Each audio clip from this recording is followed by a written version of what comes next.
Hello everyone, welcome to my new video about the DNA composition given by Erwin Chargaff.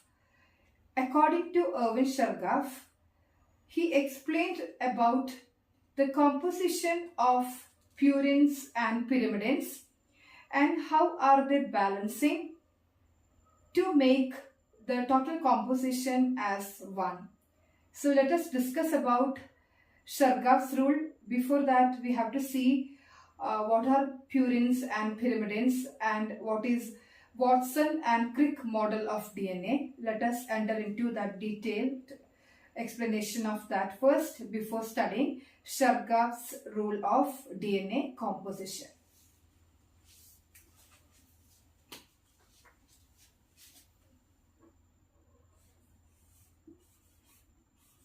If you are studying about DNA, what is DNA? Deoxyribonucleic acid. The DNA is made up of purines and pyrimidines. Purines and pyrimidines. So there are 4 nitrogenous bases. The 4 nitrogenous bases are called as purines and pyrimidines. Out of 4, 2 are purines and 2 are pyrimidines. So which are the bases purines and which are the bases coming under pyrimidines? We will see now. Purine means adenine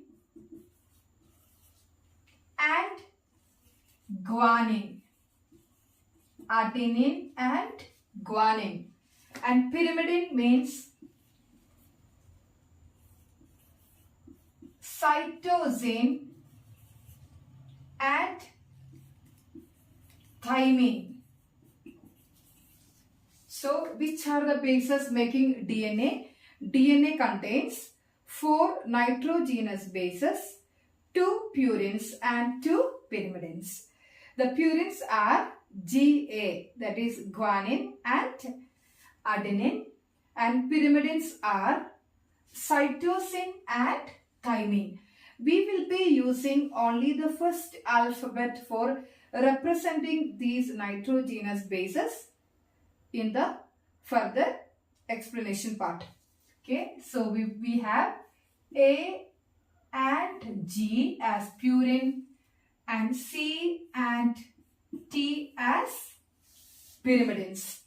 Okay, so this composition is well studied by Watson and Crick model of DNA. They made a semi-conservative model of DNA. The base pairing is well studied because of that structure. Okay, so if you take the linear structure of DNA, so actually the double helical structure of DNA is a right-handed twisted structure, So here, to make the DNA composition to understand better, we will consider this linear model of DNA or linear pattern of DNA having anti-parallel polarity. Anti-parallel polarity means the one strand of DNA which lies at a polarity 5' to 3', and second one, here DNA is double helical. Double helical means double stranded. So here it is 3' to 5'. 3' to 5'. So here 5' to 3' is the first DNA strand. Next one is 3' to 5' is the second strand. So here these strands are made up of sugar phosphate backbone. Here it is made up of sugar and phosphate. Here also it is made up of sugar and phosphate, and sugar plus phosphate plus nitrogenous base make the nucleotide.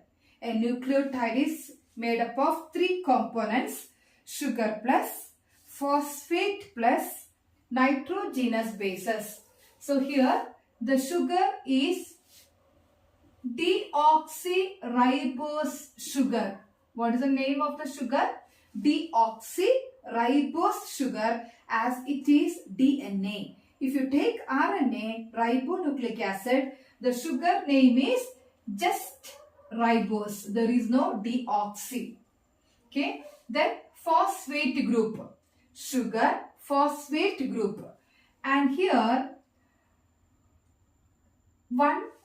the third component, which is making the composition to sugar and phosphate and making the complete structure for making this DNA, that is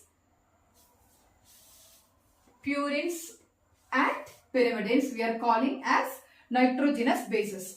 So if you take the composition, so how are they bonded? The bonding between purines and pyrimidines, always a purine is base pairing with a pyrimidine and pyrimidine is base pairing with a purine. So this bonding is mainly because of hydrogen bonds. They are strongly bonded because of this hydrogen bonding. So here if you take AG, so I am writing A and G are the purines, and there is a particular nitrogenous base only with which A can base pair, that is T. Next one is G, guanine. The guanine can do base pairing only with the C. A with the T and G with the C. A is doing base pairing with thymine, that is adenine is doing base pairing with thymine, and guanine is doing base pairing with cytosine.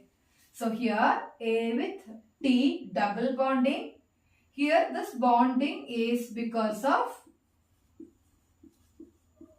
hydrogen bond. Here it is triple.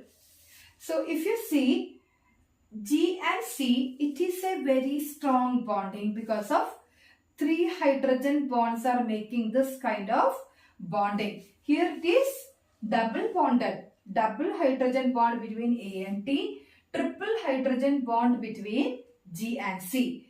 So during denaturation, what is denaturation? Denaturation means the bond between one strand of DNA to the another strand of DNA. The bonding is because of hydrogen bonds. This is denatured, means it is, we are trying to break it. We are trying to break the relationship which is bonded using hydrogen bonds with the help of chemicals or by heating. We are trying to separate the double helical structure of DNA into single stranded DNA. So double stranded DNA means here it is double stranded. So here the bonding is, if there is A, if there is T, here A, here G, here C, here G. So if just assume these are the nitrogenous bases, we have to follow the base pairing rule. A can pair only with a T. T can pair with A with the T, G with the C, C with the G, G with the C. So here bonding is double. Here it is double, here it is double, here is a triple, here it is triple, here it is triple. Okay, so this is making the double helical structure of DNA, and because of these hydrogen bonds, these are very strong. We cannot separate it without denaturation using the heat or chemical method. So this is called as base pairing rule, and according to this, the base pairing between a purine to a pyrimidine and a pyrimidine to a purine. So we will continue the Chargaff's rule in the next video. Thank you.